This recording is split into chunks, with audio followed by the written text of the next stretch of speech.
दिलीप मनचंदा जी प्रश्न पूछते हैं कि एक भजन में आपने कहा, प्रभु तू याद आता क्यों नहीं है, मेरे मन में समाता क्यों नहीं है। इस जिंदगी की दौड़ में कृपया करके कोई उपाय बताइए कि मेरे मन में भी प्रभु समा जाएं। कृपया इस पथि को राह दिखाएं, अति कृपा होगी। ये जो भजन है ना, वो ऐसे पॉइंट पर मैंने लिखा था जहाँ किसी ने मुझसे सवाल किया था कि आप कहते हो ईश्वर स्मरण करो, ईश्वर स्मरण करो, पर हमको तो ईश्वर की कोई याद आती नहीं। और क्यों आएगी याद? बच्चों की आती है, रुपए पैसे की आती है, चीज़ों की ज़रूरतें लगती हैं, भूख लग जाए तो भोजन याद आता है, और तलब लग जाए तो चाय कॉफ़ी याद आती है, प्यास लग जाए तो हम पानी ढूंढते हैं। लेकिन ईश्वर की प्यास तो हमारे अंदर है ही नहीं, कहाँ है ना। नेचुरली एक छोटा बच्चा है, वो रोता है दूध के लिए, वो रोता है माँ के स्पर्श के लिए। वो बच्चे को दूध मिल जाए, माँ का स्पर्श मिल जाए तो घंटों सोता रहता है, मस्त है, वो हंसता है, खेलता है। ईश्वर की चाह कहाँ से आती है? तो हम ईश्वर से स्मरण करना भी चाहें तो कैसे करें? ये नैसर्गिक नहीं है। फिर इसीलिए ये लिखा, प्रभु तू याद आता क्यों नहीं है। क्यों नहीं आता याद? हमारे ऋषियों ने श्री राम, श्री कृष्ण, सोचिए जब श्री राम या श्री कृष्ण जब तक नहीं हुए थे, तब लोग भगवान को कैसे याद करते थे?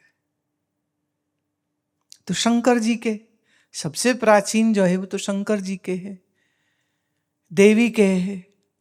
अच्छा, थोड़ा और पीछे पीछे पीछे हम चले जाएं तो ऐसा समय क्या कभी था कि जब कोई ईश्वरीय चिन्ह भी नहीं था? बहुत पहले अगर हम चले जाएं, तब अग्नि रूप से, तत्व के रूप से, सूर्य के रूप से ईश्वर की पूजा होती थी। पर जैसे जैसे उद्बोधन ऋषियों ने वेदवाणी के देने शुरू किए, या यूं कह लें सतयुग का जो काल था, तब तक तो राम कृष्ण आदि कोई अवतार भी नहीं हुए थे। तब सिर्फ सत्य था। सत्य का उद्बोधन ऋषियों के मुख से होता था। चित्त अच्छे थे, सात्विकी थे, तो ऋषि की वेदवाणी को श्रवण करके मात्र थोड़े ही समय में, थोड़े ही काल में जो मनुष्य थे वह उस ईश्वरीय सत्ता को समझ लेते थे, और प्रणव की उपासना होती थी।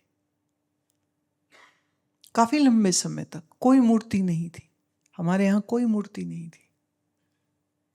पर फिर जैसे जैसे काल बदलता है, लोगों की बुद्धि उतनी सात्विक नहीं रही, तब फिर आवश्यकता पड़ी, तब यज्ञ आदि के द्वारा देव शक्तियां मतलब ये जो पंच तत्व है, ये पंच तत्वों की फंक्शनिंग जितनी हो रही है, वो जिस बल से हो रही, हम उसी को देवता कहते।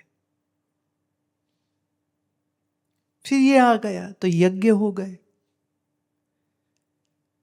और फिर जैसे जैसे काल बदलता गया तो बुद्धि कम कम सूक्ष्म हो गई, ज्यादा स्थूल बुद्धि हो गई। तो जहां मनुष्य की बुद्धि स्थूल हुई, तहां फिर शिव की पिंडी जो शिवलिंग है, अथवा चतुर्भुज विष्णु का स्वरूप, ये मूर्तियों का सृजन ऋषियों ने तब जाके किया, इसके पहले नहीं था। आज भी कुछ एक जो बहुत प्राचीन मंदिर हैं, लाइक 3000-4000 years old, उन मंदिरों के अंदर कोई मूर्ति नहीं है। आकार है मूर्ति मंदिर का, बहुत सुंदर आकार है, लेकिन भीतर मूर्ति कोई नहीं, भीतर खाली है। अभी सोचने की बात है, भीतर खाली क्यों छोड़ा? अंदर किसी देव की मूर्ति क्यों नहीं है?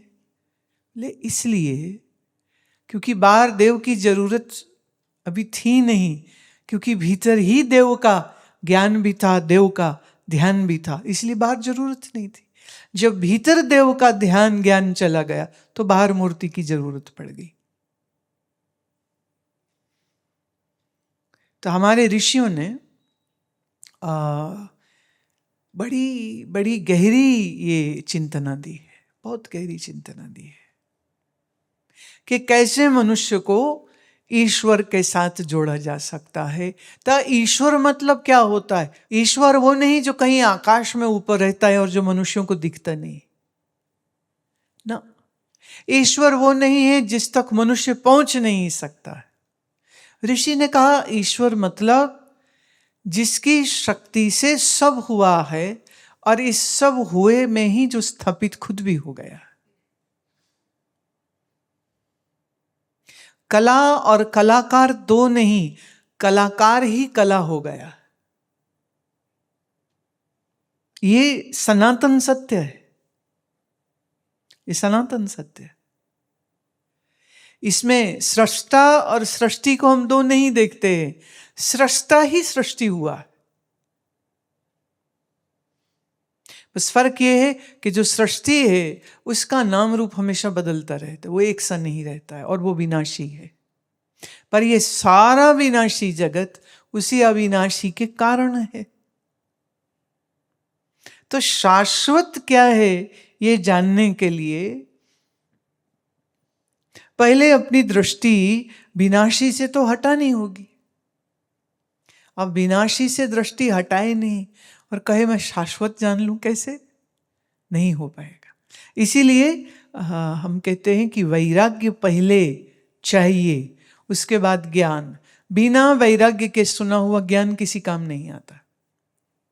बातें सुन लो, उसके बाद मन तो वही विषय वासना में घुसा पड़ा, तो फिर फायदा क्या सुनने का? सब तभी तो कबीर साहब बोलते हैं ना कि सब सुख रहे, किसी को ईश्वर याद नहीं आता। जब चोट पड़ती है, जब दुख लगता है, जब रोग आता है, जब शोक आता है, जब अपमान होता है, जब हमारे किसी प्रियजन की मृत्यु हो जाती, तब मन को धक्का लगता है। तब हम अरे ये क्या हुआ? और फिर मृत्यु तो ऐसा आश्चर्यचकित करती है कि जो मरा उसका देह तो सामने है पर वो बोलता नहीं, हिलता नहीं, चलता नहीं। क्या था इसके अंदर जो निकल गया? और जिससे हम इतना प्रेम करते हैं उसी के मृतदेह को हम अपने घर में भी नहीं रखते, फट से निकालते। जिस घर को तुमने बनाया है शौक से, जिस घर को तुमने खरीदा है बड़े शौक से, तुम मरोगे सबसे पहले तुम्हारे ही शरीर को बाहर निकालेंगे, क्योंकि अब यह अपवित्र हो गया। अब बाहर निकालो इसको, बिगड़ जाएगा शरीर, खराब होगा, बदबू होगी। वो मतलब इतने अंदर फ्लूइड्स बन सकते हैं कि पेट फट सकता है। और उसके अंदर फिर जो बैक्टीरिया और वायरसेस जो ग्रो हो जाते हैं वो इतने खतरनाक है। और अगर ऐसा कुछ हो जाए तो जितने जीवित लोग हैं भैया उनके भी बीमार होने की संभावना हो जाएगी। इसलिए ऐसी दुर्घटना होने से पहले पहले फट से उस मुर्दे को उठाते हैं, रस्सियों वस्सियों से बांधते हैं और जाकर के चिता में डाल देते कि चलो भाई छुट्टी करो, अब समेट दो, अब इसका कोई काम नहीं यहाँ पर। काहे मरे जा रहे हो? मेरा घर मेरा घर मेरा घर। ना घर मेरा ना शरीर मेरा, ना घर मेरा ना घर के अंदर रहने वाले मेरे, ना घर मेरा ना घर के अंदर पड़ा सामान मेरा, कुछ भी तो नहीं मेरा। अब इस ज्ञान के फलीभूत होने के बाद ही तो शाश्वत क्या है, सत्य क्या है, अविनाशी क्या है, ये सब जानने की रुचि होगी। लेकिन अफसोस ये बात की है कि मनुष्य होकर के भी ये खोज अंदर आती नहीं, अपने आप से तो नहीं आती किसी के। या तो कोई दुर्घटना हो जाए, और या आप बड़े भाग्यशाली हैं कि आपके माता पिता के संस्कार अच्छे हैं, न सत्संगी हैं, धर्म पालन करते हैं, तो आपको बालपने से ये सब श्रवण करने को मिल जाएगा। लेकिन जैसे जैसे ये कलयुग बढ़ रहा है ना, तैसे तैसे ऐसे धर्म के संस्कार रखने वाले लोग तुम देखो कम होते जा रहे हैं। आजकल तो फैशन, फेसबुक, सोशल मीडिया की फॉलोइंग और सोशल मीडिया पर आके सब ज्ञान दे रहे। हम तो कई बार सोचते हैं कि इस समय तो ऐसा लगता है जैसे पता नहीं कितना ही सतयुग आ गया है, सारे ज्ञानी हो गए। सब पॉडकास्ट करने वाले बता रहे हैं ध्यान कैसे करो, खाना क्या खाओ, कोई आता है नींद कैसे लो, कोई आता है सांस कैसे लो, कोई आता है पॉटी कैसे करो, कोई हाँ इसकी भी है। ये बिल्कुल सच बोल रही हूं, ये मेरे नोटिस में लाई गई। अब चूंकि आयुर्वेद में आपका जो मल है ना, वह आपके स्वास्थ्य का चिन्ह होता है। आपका मल किस फॉर्म में बना है वहां से पता चलता है कि आपके शरीर में न्यूट्रिशन अब्जॉर्ब होता है या नहीं होता है।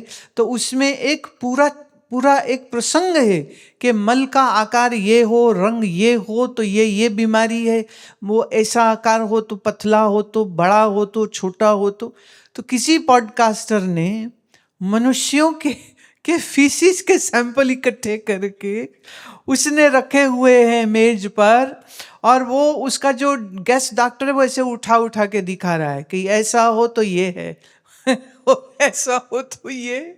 मैंने कहा ये किसी की कसर रह गई थी। वो भी पूरा माने जो that which is impossible is possible these days. That which is you can't even heard of, those things are being discussed and is being taught, and so everybody is a teacher. The only thing is nobody is a student because everybody is a teacher. सीखेगा कौन? मन जो है ना वो उलझा है और उलझा रहता है। कभी विषय भोगों में उलझा है, कभी संस्कारों में उलझा है, कभी अपने ही बनाए हुई महत्वाकांक्षाओं के जाल में, मकर जाल में फंस जाता है। पर इस मन को फंसना आता है, इस मन को छूटना नहीं आता, इस मन को ईश्वर भूलना आता है, इस मन को ईश्वर स्मरण करना नहीं आता। इसीलिए गाना पड़ा, प्रभु तू याद आता क्यों नहीं। ये क्वेश्चन मार्क है जो हम देती हूँ। और जो ये स्मरण नहीं कर पाते हैं, ये उनके लिए देती हूं कि पूछो ना अपने आप से, क्यों तुम्हारे मन में ईश्वर स्मरण नहीं है? क्यों सारा समय खाना पीना, भोग, लोभ और क्रोध और चीजें और पकड़ और दौड़ दौड़ दौड़ दुनिया की, इसी में पड़े हुए हो? क्यों प्रभु तू याद आता क्यों नहीं है? क्या वजह है कि याद नहीं आती? क्या वजह है? तो ये तो एक चिंतन के लायक प्रश्न है, चिंतन करने के लिए है। आएगा कैसे? इसका उपाय क्या है? उपाय तो यही है कि तुम गुनगुनाते रहो इस गीत को, और तुम बार बार विचार करो, गीता उपनिषद का विचार करो, संत वाणी का, जो वो सिखा रहे हैं, जो वो कह रहे हैं,